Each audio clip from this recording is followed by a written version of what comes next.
O coronel Custódio mandou açoitar a cozinheira por um grão de sal a menos, sem saber que aquela seria sua última ceia lúcida. Ele acreditava que o chicote garantia o silêncio, mas o erro dele foi subestimar o que nasce na sombra da floresta.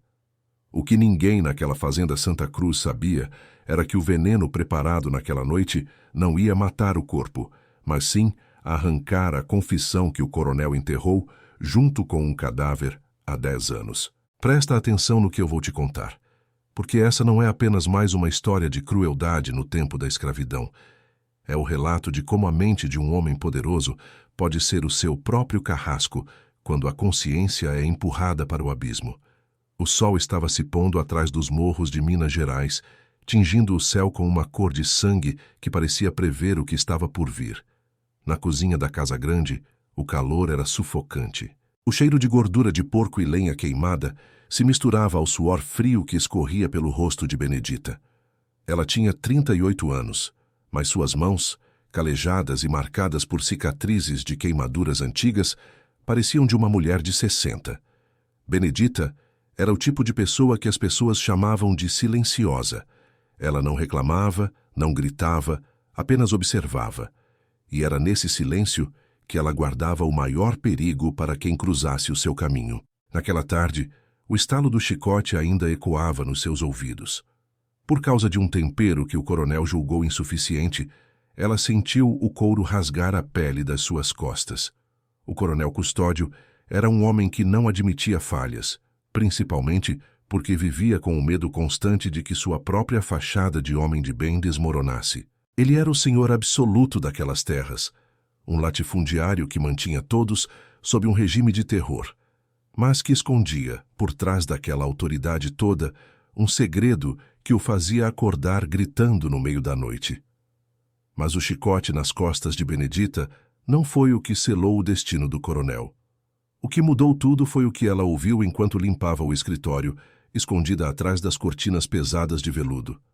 Custódio estava conversando com um mercador de escravos que vinha de longe. As palavras saíram da boca do coronel como se ele estivesse vendendo uma saca de café ou um boi reprodutor.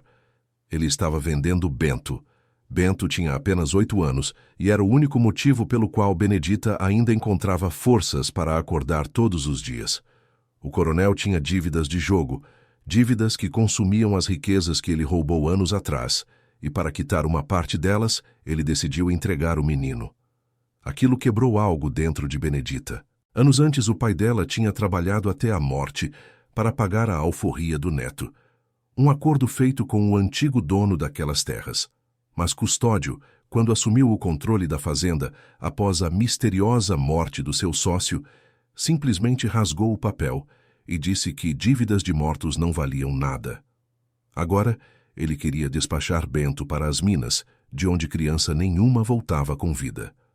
Repara bem no desespero de uma mãe que não tem mais nada a perder. Benedita sabia que não adiantava implorar. O coração de Custódio era uma pedra seca. Ela precisava de algo mais forte que as palavras. Ela conhecia a mata, conhecia o que crescia nos troncos das árvores podres, onde o sol não batia e a umidade criava coisas que a maioria das pessoas evitava até olhar. Durante anos, ela observou as curandeiras e os velhos da senzala.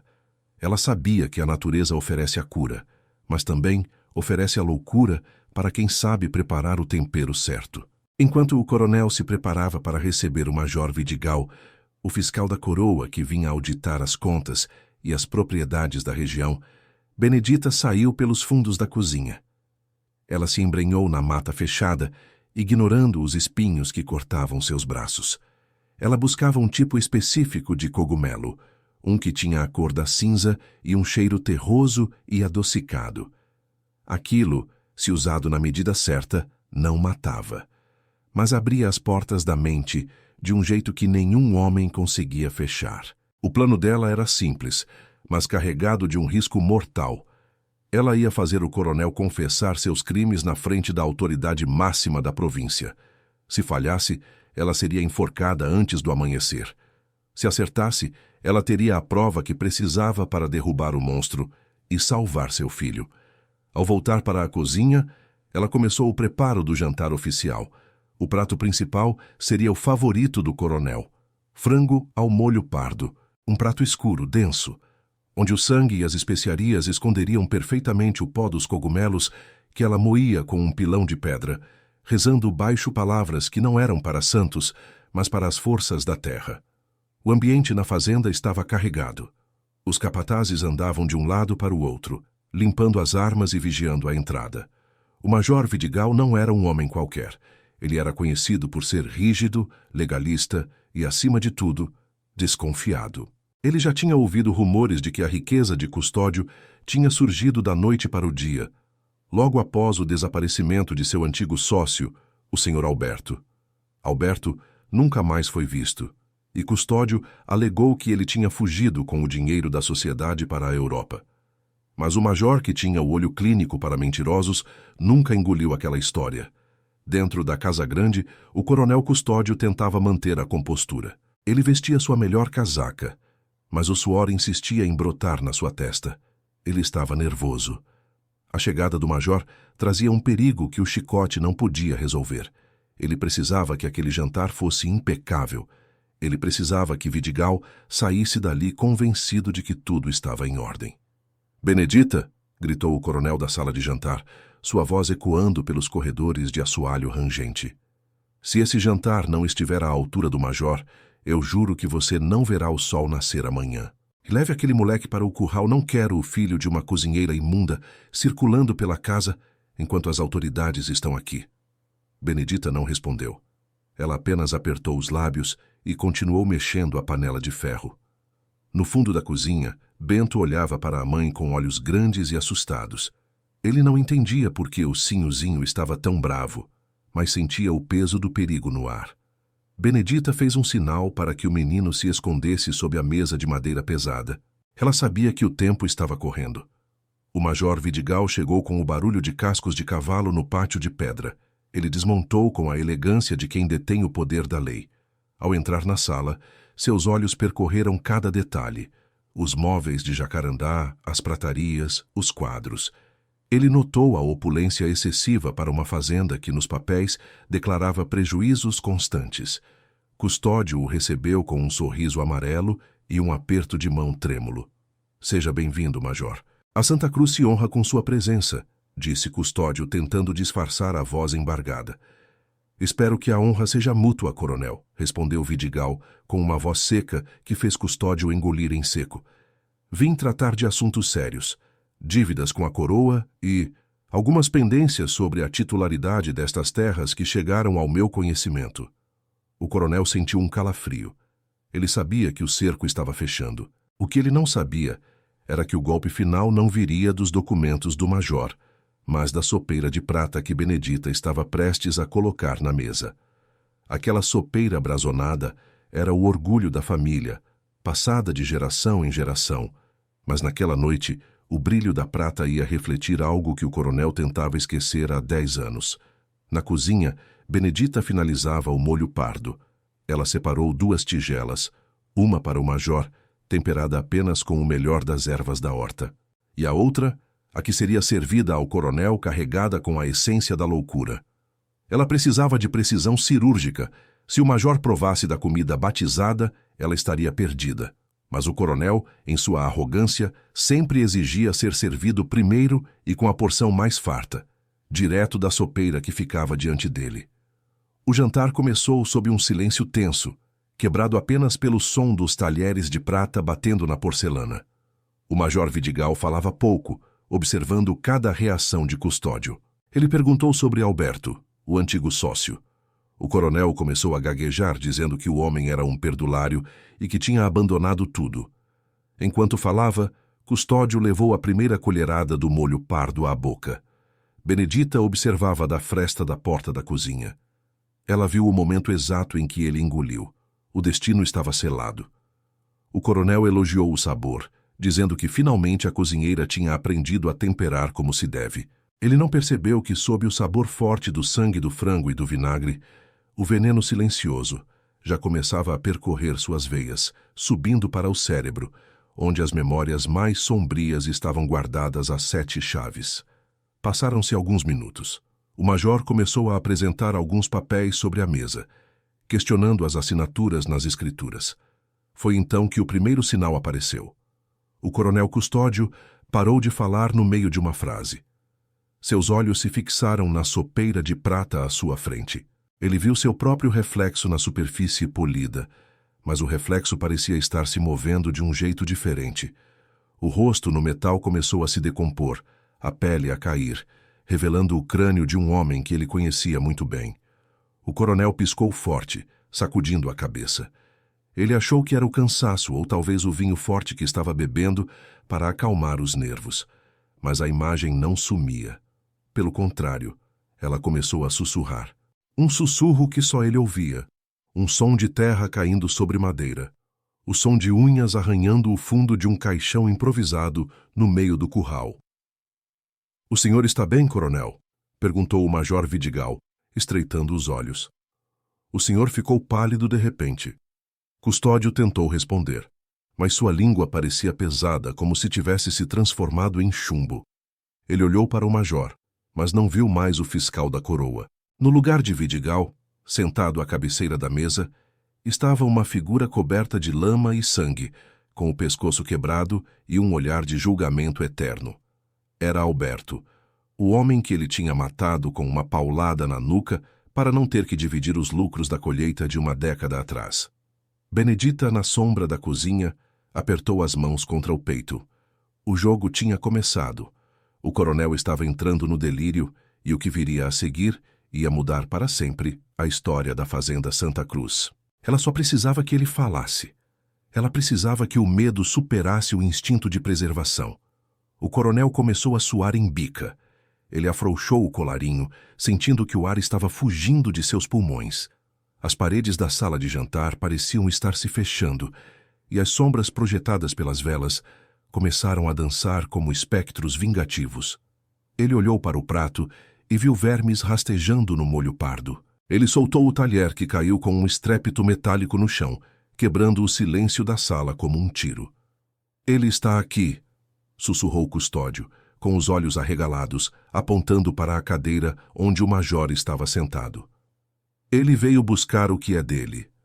O major Vidigal se inclinou para a frente, percebendo que algo muito errado estava acontecendo.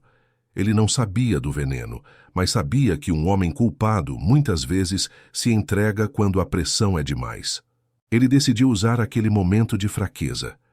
"Quem está aqui, coronel? De quem o senhor está falando?" perguntou Vidigal com a voz baixa e autoritária, como um inquisidor. Custódio se levantou bruscamente, derrubando a cadeira. Ele começou a recuar, batendo as costas na parede. Ele via Alberto se levantando da mesa, caminhando em sua direção com os pés cobertos de terra vermelha. A mesma terra do curral de pedras onde o corpo foi enterrado. "Eu te dei o que você queria", gritou o coronel para o vazio, enquanto o major e os criados observavam em choque. "Eu te enterrei fundo. Como você saiu de lá? Onde está o seu anel? Eu tirei o anel do seu dedo morto para que ninguém te reconhecesse." Nesse momento, o silêncio na sala era absoluto. O major Vidigal olhou para o seu escrivão, que já estava com a pena pronta para registrar cada palavra. Benedita, no canto da porta, sentiu um arrepio. O segredo estava vindo à tona. O anel que o coronel mencionou era a prova física que faltava. O anel de sinete de ouro com as iniciais da família de Alberto, que todos sabiam que ele nunca tirava do dedo. Mas o delírio estava apenas começando. O coronel começou a arranhar o próprio pescoço, gritando que as mãos do morto estavam apertando sua garganta. Ele estava perdendo completamente a noção da realidade. Ele via o chão da sala se transformar em lama e corpos de escravos que ele tinha castigado até a morte surgindo debaixo dos móveis. "Onde está o anel, Custódio?" instigou o major, levantando-se e caminhando até o coronel, que estava encolhido no canto da sala. "Se você quer que ele te deixe em paz, você precisa mostrar onde está a prova do que você fez." O coronel chorava agora, um choro ruidoso e patético de um homem que descobriu que o poder não pode protegê-lo de seus próprios fantasmas. Ele apontou com o dedo trêmulo para o teto, em direção ao seu escritório no andar de cima. "Está lá, no fundo falso, atrás dos livros de contabilidade. Eu não consegui me livrar dele. Ele brilha no escuro. Ele me observa o tempo todo." O major fez um sinal para os seus guardas, que subiram as escadas imediatamente. Benedita sabia que o tempo de Bento estava sendo salvo a cada palavra que saía daquela boca imunda. Mas o risco ainda era grande. O coronel, em seu surto, poderia se tornar violento. Ele começou a rir de repente, uma risada maníaca que gelou o sangue de quem estava presente. Ele se virou para a sopeira de prata em cima da mesa e, em um movimento rápido, a agarrou com as duas mãos. Ele olhava para dentro dela como se estivesse vendo o fundo de um poço sem fim. "Vocês querem a verdade?" Ele gritou, olhando para o major e depois para a porta da cozinha, onde o olhar de Benedita o encontrou. "A verdade está enterrada sob o esterco dos animais. Alberto está lá esperando por uma justiça que nunca veio, mas eu sou o dono desta terra. Eu sou o coronel." Nesse instante, os guardas voltaram do andar superior. Nas mãos de um deles, brilhava um anel de ouro pesado, sujo de poeira e tempo.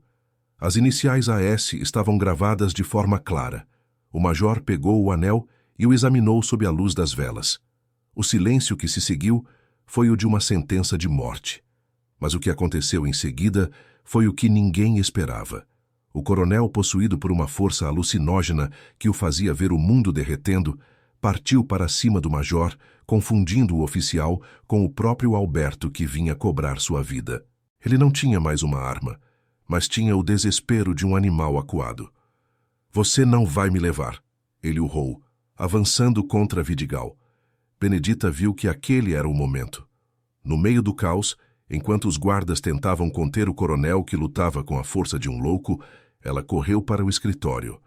Ela não queria o ouro, não queria as joias, ela sabia exatamente onde Custódio guardava os documentos de venda. Ela precisava queimar o papel que condenava Bento à escravidão perpétua nas minas de Minas Gerais. Enquanto a luta acontecia na sala de jantar, com móveis sendo quebrados e gritos de agonia ecoando pela casa grande, Benedita revirava as gavetas com as mãos trêmulas. O cheiro de papel velho e mofo era forte. Ela encontrou uma pasta de couro amarrada com barbante. Dentro dela, lá estava, a promessa de venda, assinada e selada, com o nome de seu filho. Lá embaixo, o som de um tiro ecoou. O silêncio voltou a reinar, mas desta vez era um silêncio pesado, definitivo. Benedita segurou o documento contra o peito. Ela ouviu passos subindo as escadas. Eram passos pesados, firmes, passos de quem vinha para encerrar um capítulo de horror e começar um novo, onde o silêncio não seria mais garantido pelo chicote, mas pela justiça que, embora tardia, tinha finalmente atravessado os portões da fazenda Santa Cruz. O que ela não sabia era que o major Vidigal tinha planos que iam muito além de uma simples prisão. E o que o coronel Custódio veria em seus últimos momentos de sanidade seria algo que nem o veneno dos cogumelos poderia ter preparado para ele. A verdadeira alucinação estava apenas começando. O estampido do tiro rasgou o silêncio da casa grande e fez os pássaros noturnos levantarem voo em um alvoroço de asas e medo. No andar de cima, dentro do escritório escuro e abafado, Benedita paralisou. O papel da venda de seu filho, Bento, estava entre seus dedos trêmulos, mas o som da pólvora lá embaixo parecia ter congelado o tempo. Ela não sabia quem tinha puxado o gatilho, nem quem tinha caído. O que ela sabia era que se alguém subisse aquelas escadas agora, ela não seria apenas a cozinheira açoitada, ela seria uma mulher morta com a prova do crime nas mãos. O cheiro de fumaça de pólvora começou a subir pelo assoalho, misturando-se ao odor de mofo dos livros de contabilidade. Benedita enfiou o documento de venda por dentro do vestido, sentindo o papel frio contra sua pele suada. Mas o que ninguém sabia era que o perigo não estava apenas no coronel enlouquecido ou no major justiceiro. O perigo real estava no silêncio que se seguiu ao tiro, um silêncio que cheirava a emboscada. Lá embaixo, na sala de jantar, a cena era de puro caos. O major Vidigal estava de pé, com sua pistola ainda fumegante apontada para o teto. Ele não tinha atirado no coronel Custódio, mas sim para o alto, na tentativa de parar o ataque de fúria do homem. Custódio estava jogado no chão, contorcendo-se como se estivesse sendo queimado por brasas invisíveis. O efeito dos cogumelos tinha atingido o ápice. Para o coronel, As paredes da sala agora eram feitas de carne e sangue, e o rosto do Major Vidigal tinha se transformado completamente na face pálida e apodrecida de Alberto, o sócio que ele enterrou no curral. "Tire ele de cima de mim!" gritava o coronel, arrastando as unhas pelo assoalho de madeira, arrancando lascas e sujando os dedos de sangue. "Ele está frio. Ele quer me levar para o buraco." O Major Vidigal não recuou. Ele era um homem treinado na guerra e na burocracia, mas nunca tinha visto um homem se desintegrar mentalmente daquela forma. Ele olhou para o anel de sinete em sua mão e depois para o homem babando aos seus pés. O crime estava ali, escancarado pela própria boca do criminoso. Só que o problema é que a justiça daquela época não era feita apenas de provas, era feita de força. E Vidigal percebeu tarde demais que os capatazes do coronel que estavam do lado de fora não iam deixar o seu patrão ser levado sem derramar sangue. Repara só no detalhe. Enquanto o coronel delirava, um dos capatazes, um homem chamado Silvério, conhecido pela sua falta de alma, apareceu na fresta da porta com uma espingarda na mão. Ele não estava ali para salvar a vida de Custódio, mas para garantir que o coronel não falasse mais do que já tinha falado. Se o coronel confessasse onde estavam os outros documentos, onde estavam os subornos pagos aos juízes da capital, muita gente poderosa cairia junto com ele. Silvério tinha ordens silenciosas. Se o coronel se tornasse um risco, ele deveria ser silenciado para sempre. Benedita, escondida no andar de cima, ouviu o ranger da porta lá embaixo. Ela conhecia aquele som. Era a porta dos fundos, a que dava acesso aos quartos dos capangas. Ela percebeu que a situação tinha mudado. O jantar não era mais um tribunal. Tinha se tornado uma zona de abate. Ela precisava sair dali, pegar Bento no curral e sumir na mata, mas o documento em seu peito era a única garantia de que seu filho não seria caçado como um fugitivo depois. Foi aí que ela ouviu um choro baixo vindo de trás da estante de livros do escritório. Seu coração quase parou. Ela caminhou devagar, com os pés descalços, fazendo o mínimo de barulho possível. Ao afastar uma cortina pesada, ela encontrou Tião, o moleque do engenho. Ele estava encolhido, abraçando os joelhos, com os olhos vermelhos de tanto chorar. Tião era a testemunha que ninguém contava. Ele era o menino que, 10 anos antes, viu o coronel carregar o corpo de Alberto enrolado em um tapete. "Tião, o que você está fazendo aqui?" sussurrou Benedita, puxando o menino pelo braço. "Eles vão matar todo mundo, tia Benedita", disse o menino soluçando. "O Silvério disse que se o major não sair, eles vão botar fogo na casa grande com todo mundo dentro. Eles querem o anel e os papéis que o coronel guarda aqui." O pânico subiu pela garganta de Benedita como um gosto amargo. O plano dela era salvar Bento, mas agora ela tinha um menino aterrorizado nas mãos e uma fazenda prestes a explodir em violência. Ela olhou para a janela. O pátio lá fora estava escuro, mas ela conseguia ver o brilho das tochas se aproximando. Os homens de Custódio estavam cercando a casa. Eles não eram leais ao homem caído no chão, eram leais ao dinheiro que ele representava. Enquanto isso, na sala de jantar, o Major Vidigal tentava manter o controle da situação. Ele ordenou que seu escrivão amarrasse as mãos do coronel, que agora gemia baixinho, balbuciando nomes de pessoas que já tinham morrido. O major sabia que estava em menor número. Ele tinha apenas 2 guardas consigo, enquanto lá fora, pelo menos uma dezena de jagunços armados esperava o sinal de Silvério. "Coronel Custódio", disse o major, inclinando-se sobre o homem. "Onde estão as escrituras originais da Santa Cruz? Se você me entregar agora, eu posso tentar garantir que você não seja enforcado em praça pública." Custódio olhou para o major, mas seus olhos estavam fixos em algo atrás do oficial. Ele viu a sopeira de prata brazonada em cima da mesa. O reflexo da sopeira agora mostrava não apenas um morto, mas centenas deles. Eram todos os homens e mulheres que ele tinha mandado para o tronco, todos os que ele tinha explorado até o último suspiro. As mãos pretas, calejadas e cobertas de cicatrizes pareciam sair de dentro da sopeira, puxando o coronel para dentro do metal brilhante. "Eles estão na sopeira", balbuciou o coronel. "Os nomes, o ouro, tudo o que eu roubei está lá dentro." O Major Vidigal achou que era apenas mais um delírio, mas algo na forma como o coronel olhava para o objeto o fez hesitar. Ele se aproximou da mesa e olhou para dentro da sopeira, que ainda continha os restos do molho pardo batizado por Benedita. O líquido escuro e viscoso escondia o fundo do recipiente. O major pegou uma colher e começou a mexer. No fundo, ele sentiu algo duro. Ao puxar, ele não encontrou ouro, mas uma chave pequena, de prata, com um desenho de uma serpente no cabo. Foi nesse momento que o primeiro tiro vindo de fora atravessou a janela da sala de jantar, estilhaçando uma garrafa de vinho caro e espalhando vidro por toda a mesa. O major se jogou no chão, puxando o escrivão consigo. O cerco tinha começado. Lá no andar de cima, Benedita ouviu o vidro quebrando e os gritos lá embaixo. Ela sabia que não tinha mais tempo. Ela pegou Tião pela mão e correu para a janela que dava para o telhado da varanda. Era uma queda perigosa, mas era a única saída que não passava pela sala de jantar. Mas quando ela estava prestes a pular, ela viu algo que a fez parar. Pela fresta da porta do escritório, ela viu Silvério entrando no corredor. Ele não estava olhando para os quartos. Ele estava vindo direto para o escritório. Ele sabia da chave.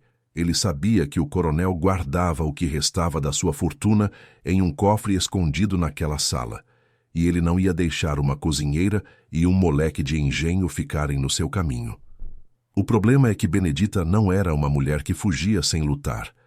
Ela olhou em volta e viu um candelabro de bronze pesado em cima de uma mesa de canto. Ela soltou a mão de Tião e fez um sinal para que ele se escondesse atrás da porta.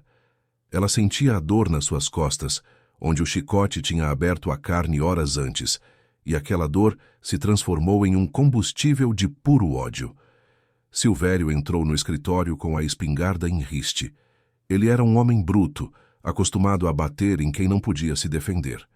Ele não esperava que, das sombras atrás da porta, surgisse uma mulher com o rosto transformado pela determinação. Benedita desferiu o golpe com o candelabro com toda a força que tinha. O bronze atingiu a têmpora de Silvério com um som surdo. O homem cambaleou. A espingarda disparou acidentalmente para o chão, e ele caiu pesadamente sobre um tapete persa. Benedita não esperou para ver se ele ia levantar. Ela pegou a espingarda caída e olhou para Tião. «Corre para o telhado agora», ordenou ela. O menino obedeceu, deslizando pelas telhas de barro com a agilidade de um gato. Benedita foi logo atrás, mas antes de pular ela olhou uma última vez para o corpo de Silvério. Ela percebeu que a faca que ele carregava na cintura tinha o mesmo brasão do anel de Alberto. Silvério não era apenas um empregado. Ele era o cúmplice do assassinato. Enquanto descia pelo telhado, Benedita sentia o peso do documento em seu peito. Ela precisava chegar ao curral. Bento estava lá, sozinho, no escuro, cercado por animais e por homens que o viam apenas como uma mercadoria. Mas o que ela não sabia era que o Major Vidigal, lá embaixo, tinha percebido que a chave de prata não abria apenas um cofre de ouro. Ela abria uma caixa que continha a prova de que o coronel não era o único culpado. Havia nomes de grandes autoridades da província envolvidas no esquema de roubo de terras e falsificação de alforrias. O major, mesmo sob fogo, começou a entender que ele tinha caído em um ninho de cobras muito maior do que imaginava. Ele olhou para o coronel Custódio, que agora ria e chorava ao mesmo tempo, completamente perdido em suas visões. O veneno de Benedita tinha feito mais do que revelar um assassinato. Tinha escancarado uma rede de corrupção que sustentava toda a economia daquela região. «Major!» gritou um dos guardas protegendo-se atrás da mesa pesada. «Eles estão trazendo lenha! Vão queimar a casa!» Vidigal olhou para a chave em sua mão. Ele sabia que, se ficasse ali, morreria como um herói esquecido. Se fugisse, poderia levar a justiça para a capital.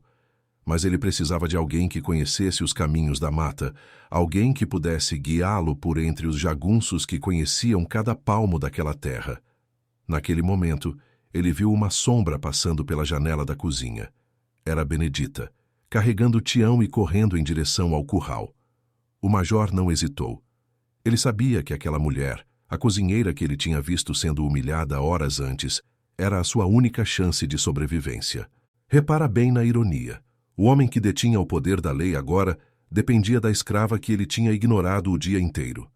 O Major Vidigal pegou sua pasta de documentos, agarrou o coronel Custódio pelo colarinho, arrastando o homem como se fosse um fardo de lixo, e correu em direção à cozinha, fugindo das chamas que já começavam a lamber as cortinas da sala de jantar.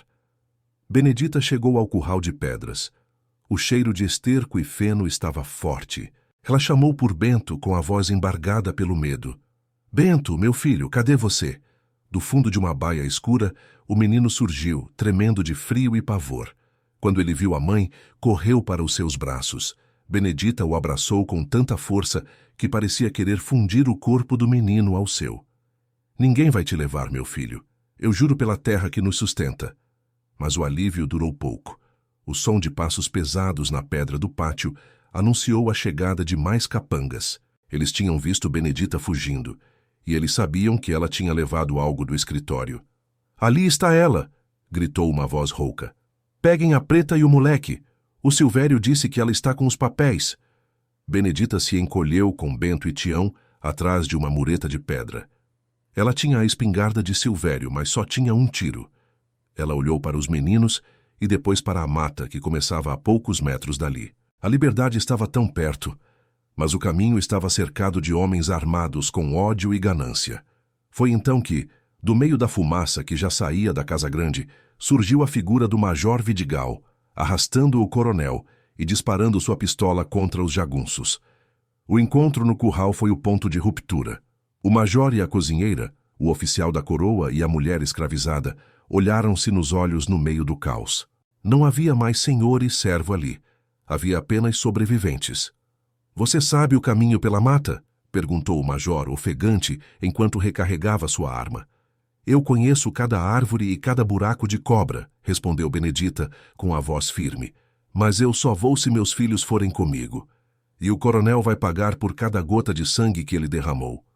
O major olhou para o coronel Custódio, que agora estava catatônico, com os olhos fixos no vazio, murmurando o nome de Alberto sem parar. O veneno tinha destruído o homem por dentro, deixando apenas uma casca vazia. — Ele já está pagando, disse o major. — Agora, tire-nos daqui antes que este lugar se torne o nosso túmulo. Eles começaram a fuga pela parte de trás do curral, entrando na vegetação densa exatamente no momento em que o teto da Casa Grande desabava em uma chuva de faíscas e brasas. O brilho do incêndio iluminava a floresta, criando sombras gigantescas que pareciam perseguir o pequeno grupo. Mas o que ninguém sabia, nem mesmo Benedita, era que o documento que ela carregava no peito continha um segredo ainda mais perigoso do que a venda de seu filho. Havia um nome no verso daquele papel, um nome que faria o Major Vidigal tremer se ele o visse. O comprador de Bento não era um mercador qualquer, era um parente direto do próprio governador da província. A luta de Benedita estava apenas começando, e o que ela tinha desencadeado com aqueles cogumelos ia abalar os alicerces de todo o império. Eles se embrenharam na mata escura, enquanto atrás deles a fazenda Santa Cruz queimava, transformando em cinzas o império de dor que o coronel Custódio tinha construído sobre mentiras e cadáveres. Mas o passado tem pernas longas, e o que foi enterrado no curral de pedras ainda não tinha terminado de falar. O fogo da fazenda Santa Cruz iluminava as copas das árvores como se o próprio inferno tivesse subido à terra para cobrar o aluguel. No meio da mata fechada, o ar era pesado, carregado com o cheiro de mato esmagado e o suor do medo. Benedita liderava o grupo, abrindo caminho entre os cipós com a força de quem carrega o destino do filho nas costas. Atrás dela, o Major Vidigal tentava manter o passo, arrastando um coronel Custódio que já não pertencia mais a este mundo. O homem que antes mandava açoitar por prazer, agora era um fardo de carne trêmula, balbuciando nomes de mortos e implorando por um perdão que a floresta não estava disposta a dar. Mas o que ninguém ali percebia, nem mesmo o major com toda a sua experiência, era que o brilho do incêndio atrás deles servia como um farol para os caçadores. Os jagunços de Silvério não tinham desistido. Eles conheciam as trilhas de caça, os atalhos por onde o sangue escorria mais rápido, e sabiam que, se aquele grupo chegasse à estrada real, o império de crimes do coronel estaria acabado. Só que o problema é que na escuridão daquelas matas, a lei do Major Vidigal não valia mais do que um papel molhado. Para, por favor, para, gemia Custódio, caindo de joelhos na lama preta. Seus olhos estavam dilatados, refletindo fantasmas que só ele via. Alberto está puxando minhas pernas, ele está saindo do chão. O coronel começou a cavar a terra com as próprias unhas, arrancando raízes e se sujando de lodo. Para ele, o chão da floresta tinha se transformado no fundo falso da sopeira de prata.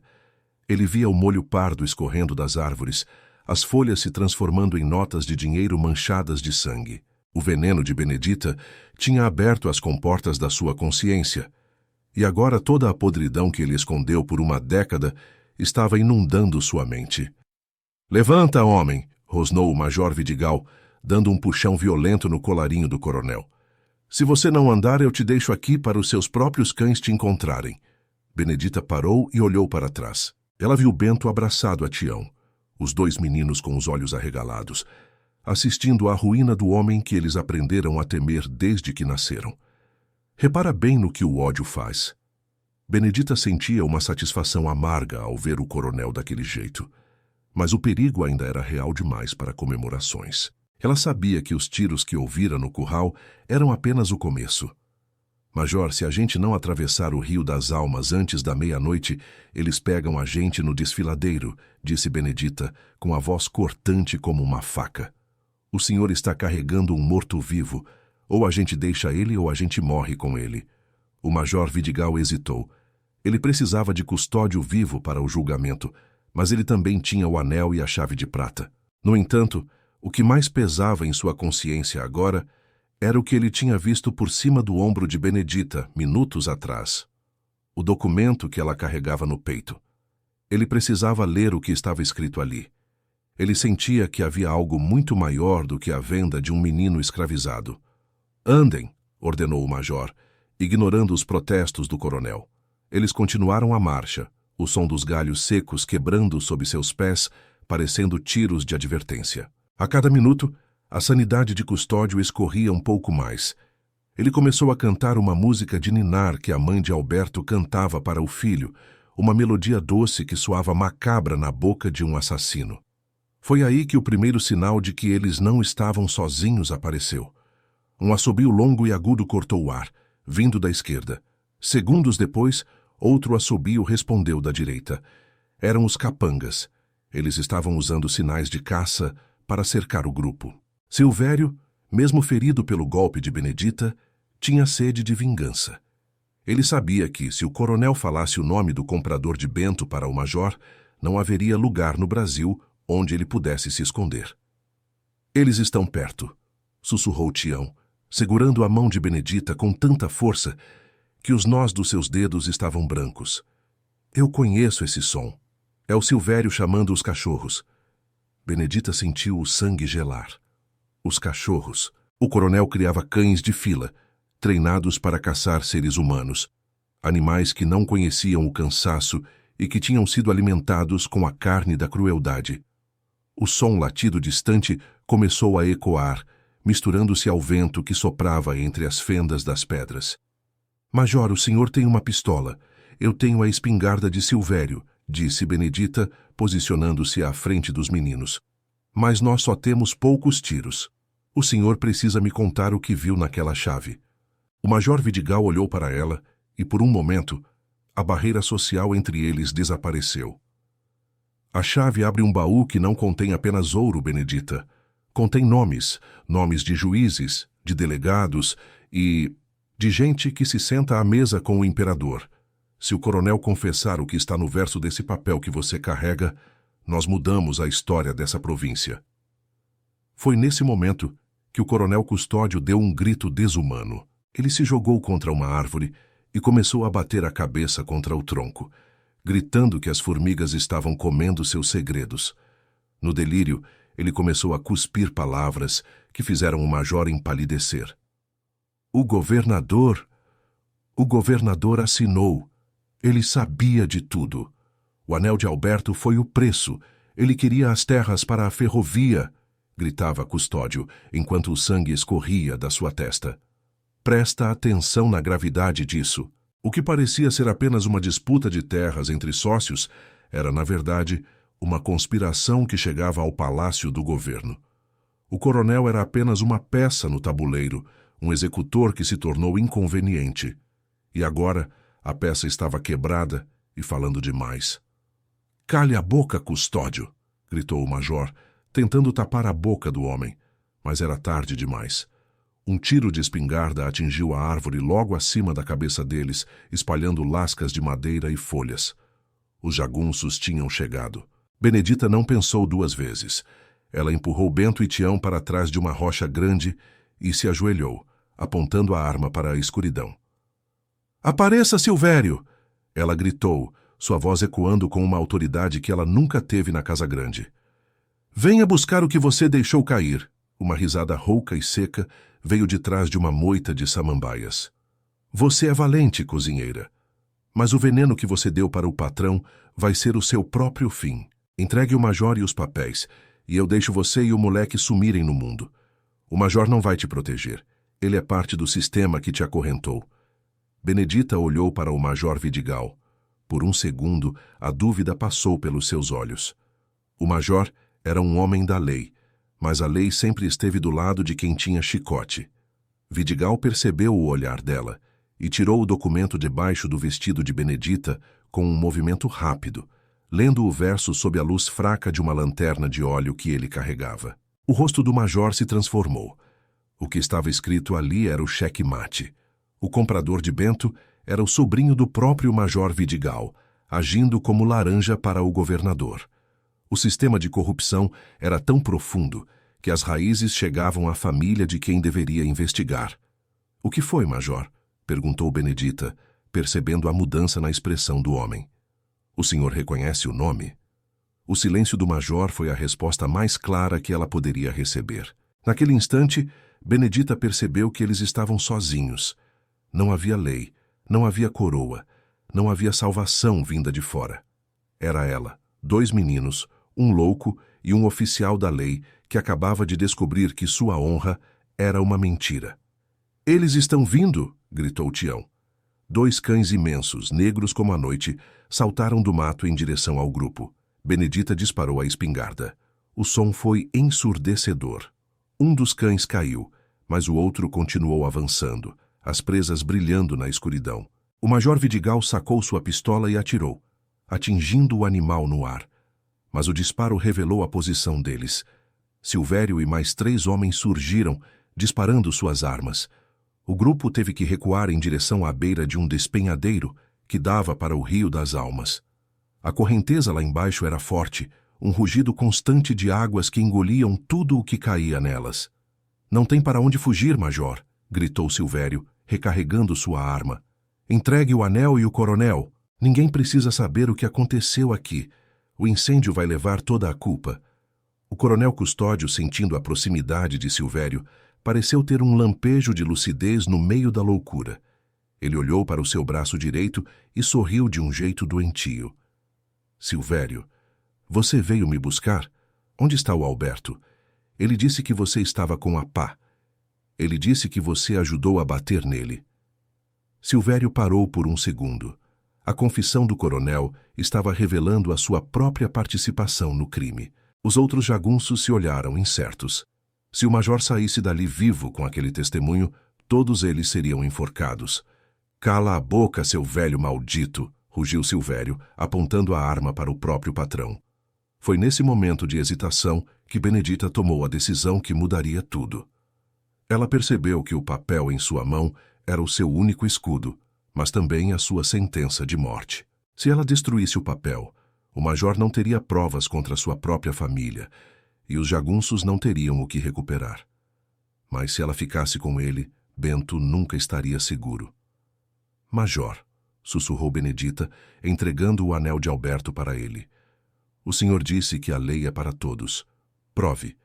Prove que o nome do seu sobrinho não vale mais do que a vida do meu filho." Vidigal segurou o anel de ouro. Ele olhou para a prova do assassinato e depois para o documento de venda. O conflito interno era visível em seu rosto suado e sujo de fumaça. De um lado, sua carreira, sua família e sua posição. Do outro, a verdade nua e crua de uma mulher que tinha arriscado tudo para salvar o que amava. Só que o problema é que o tempo de pensar tinha acabado. Silvério deu o sinal para o ataque final.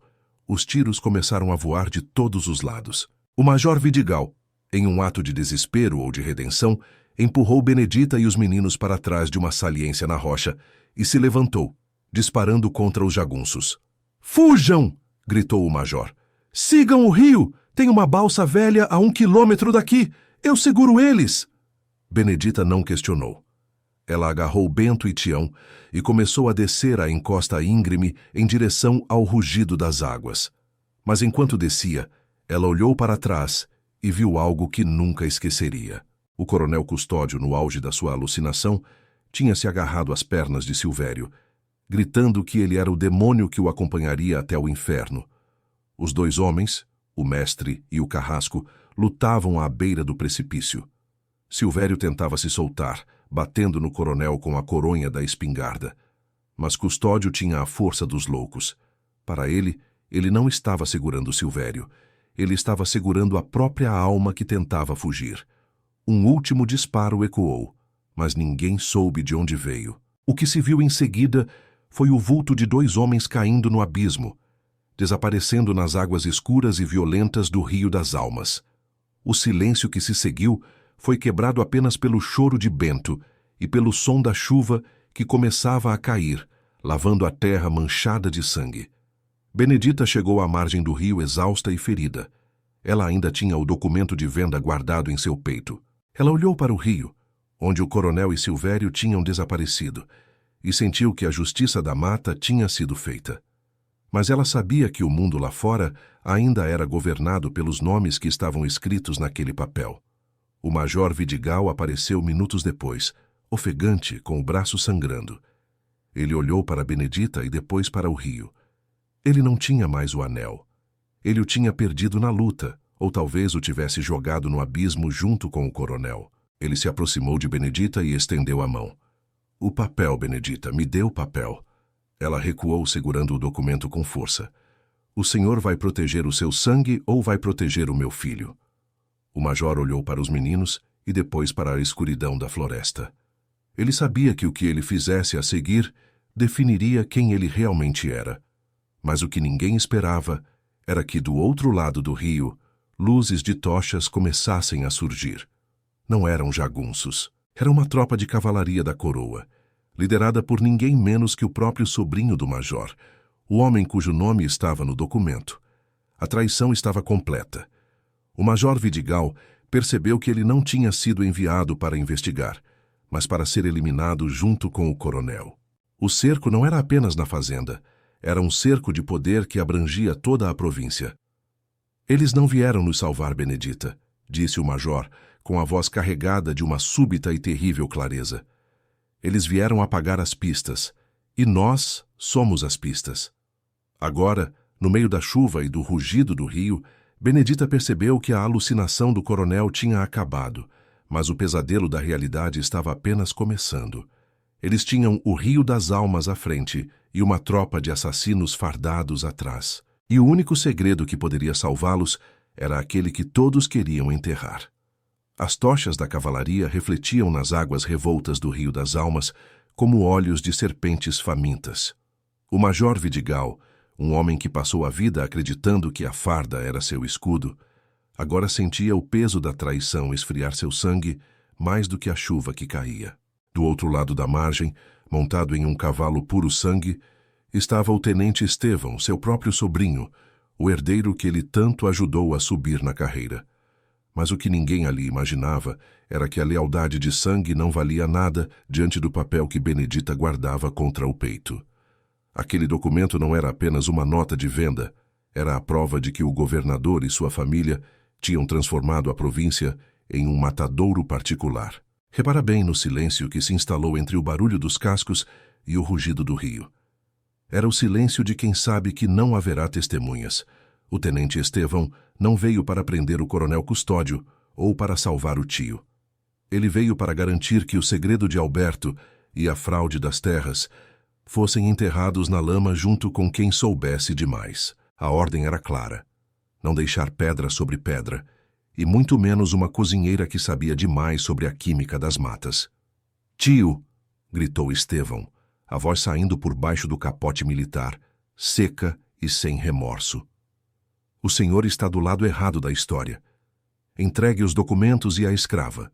O coronel Custódio já foi dado como morto em um acidente trágico. Não complique o que já está resolvido." O major Vidigal olhou para Benedita. Ele viu o medo nos olhos de Bento e Tião, mas viu algo diferente no olhar da mulher. Benedita não estava mais assustada.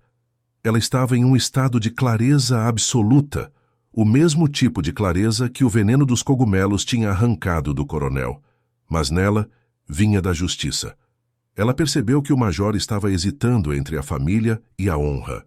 Foi aí que ela deu o passo que mudou o fim dessa história. "Major", sussurrou Benedita, sua voz sendo ouvida apenas por ele. "O senhor disse que a lei é para todos. Se o senhor entregar esse papel, o senhor assina a morte do seu próprio nome. Eles não vão deixar o senhor vivo para contar como seu sobrinho é um carrasco. O anel que o senhor perdeu no rio era do Alberto. Mas esse papel é o seu pescoço." O major Vidigal sentiu o impacto das palavras. Ele sabia que ela tinha razão. No momento em que ele viu o sobrinho liderando aquela tropa de extermínio, ele entendeu que já estava morto para o sistema. Ele respirou fundo, sentindo o cheiro da pólvora úmida e da terra molhada.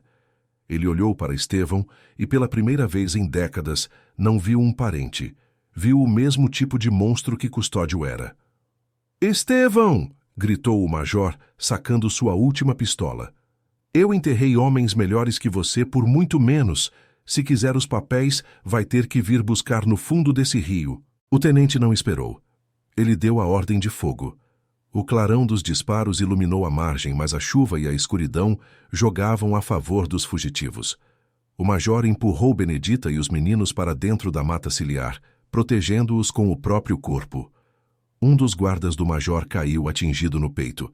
A situação era desesperadora. Atrás deles, o abismo do rio.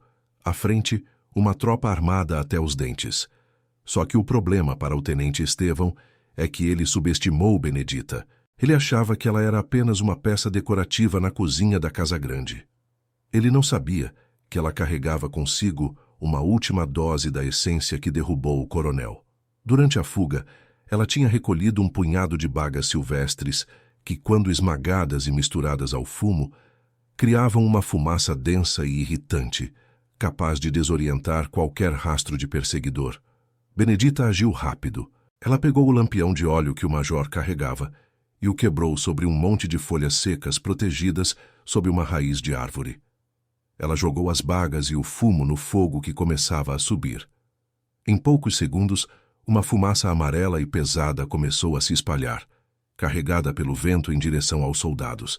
Não era um veneno mortal, mas era o suficiente para fazer os cavalos entrarem em pânico. Os animais começaram a relinchar e a empinar, jogando os soldados no chão. A confusão foi imediata. Estevão tentava manter o controle, mas o cheiro doce e nauseabundo da fumaça de Benedita fazia os homens tossirem e perderem a visão. Era a natureza cobrando sua dívida contra aqueles que a usavam apenas para o mal. "Agora!" gritou Benedita. "Para a balsa! Tião conhece o caminho." Eles correram pela margem, tropeçando em pedras e raízes, enquanto os gritos dos soldados ecoavam atrás deles, perdidos na névoa tóxica. Tião, o menino que vivia nas sombras da fazenda, guiou o grupo até uma estrutura de madeira velha e apodrecida, que estava escondida sob os juncos. Era a balsa que os escravos usavam para fugir em tempos de seca, um segredo guardado por gerações. O major Vidigal ajudou a empurrar a balsa para a correnteza. O esforço abriu o ferimento em seu braço, manchando a madeira de vermelho. Ele subiu por último, cortando a corda com sua faca de combate. A balsa foi tragada pelo rio, rodopiando perigosamente, mas ganhando distância da margem onde as tochas dos soldados agora pareciam pequenas estrelas distantes e impotentes. Enquanto a balsa se afastava, o silêncio voltou a reinar, quebrado apenas pelo som da água batendo na madeira. Benedita sentou-se no centro da balsa, abraçando Bento. Ela tirou o documento debaixo do vestido. O papel estava úmido, as letras começando a borrar, mas o nome do governador e a promessa de venda de Bento ainda estavam legíveis. "O que o senhor vai fazer agora, major?" perguntou Benedita, olhando para o oficial que sangrava e parecia ter envelhecido 10 anos em uma única noite. Vidigal olhou para o papel na mão dela. Ele olhou para o horizonte, onde os primeiros sinais do amanhecer começavam a clarear o céu, revelando a devastação da fazenda Santa Cruz ao longe. A fumaça do incêndio ainda subia, um monumento negro à ganância de Custódio. "Eu vou levar vocês até a capital", disse o major, com uma voz cansada, mas firme. "Eu tenho amigos no Tribunal de Justiça que ainda não foram comprados pelo governador. Esse papel não vai ser usado para salvar o meu sobrinho. Ele vai ser usado para derrubar o homem que deu as ordens." Benedita balançou a cabeça devagar. Ela pegou um pequeno pedaço de brasa que ainda queimava em um canto da balsa, resto do pequeno fogo que usaram para iluminar a descida. Ela aproximou a brasa do documento de venda de Bento. "Não", disse ela, "o nome do meu filho não vai mais estar em papel nenhum deste império. A alforria de Bento não vem de um juiz. Vem do fogo que queimou aquela casa e do rio que levou o coronel." Diante dos olhos surpresos do major, Benedita encostou a brasa no papel. As chamas lamberam a promessa de venda, transformando-a em cinzas negras que o vento do rio carregou em segundos. Bento agora não era mais uma propriedade. Ele não era mais uma dívida de jogo. Ele era apenas um menino, livre pela primeira vez na vida. "E o resto?" perguntou o major, referindo-se aos nomes dos corruptos que ele tinha decorado. "O resto é com o senhor", respondeu Benedita. "O senhor tem o meu testemunho e o de Tião, mas o meu filho agora, pertence apenas a mim."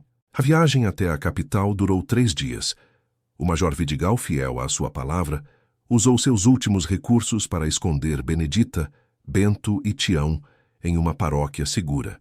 Ele entregou o relatório completo sobre a morte de Alberto e as atividades de Custódio ao desembargador-geral. O escândalo que se seguiu abalou os alicerces da província. O governador foi afastado e o tenente Estevão, em desonra, fugiu para as fronteiras do sul, onde nunca mais se ouviu falar dele. A fazenda Santa Cruz nunca mais foi a mesma. Dizem os moradores da região que, até hoje, em noites de chuva, é possível ouvir os gritos de um homem chamando por Alberto, perto do curral de pedras. A terra foi confiscada e dividida entre os credores e, por ironia do destino, uma parte dela foi usada para assentar famílias de libertos. O império do coronel Custódio tornou-se uma ruína coberta por mato e cogumelos, aqueles mesmos cogumelos cinzentos que ele subestimou na sua última ceia. Mas o que aconteceu com Benedita? Repara bem na lição que essa história deixa. Ela nunca buscou a fama ou a riqueza. Com a ajuda do major Vidigal, ela conseguiu documentos de identidade novos para ela e para os meninos. Eles se mudaram para uma pequena cidade no interior da Bahia, onde Benedita abriu uma pequena pensão.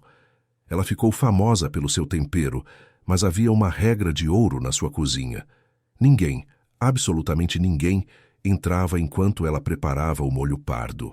Ela guardou o segredo da floresta, até o fim de seus dias.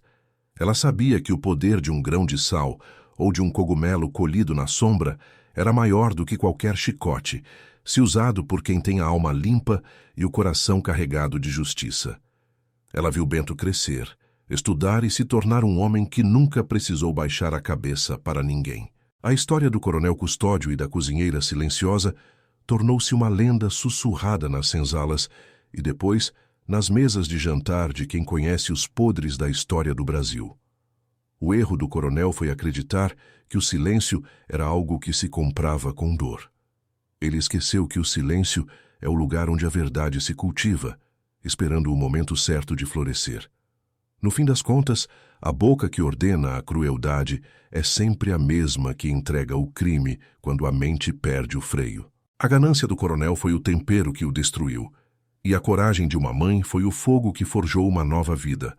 A justiça pode demorar, pode ser distorcida por fardas e sobrenomes, mas quando ela vem das mãos de quem foi oprimido, ela é implacável como a correnteza do rio das almas. O segredo do coronel foi enterrado, mas a liberdade de Bento foi escrita no céu.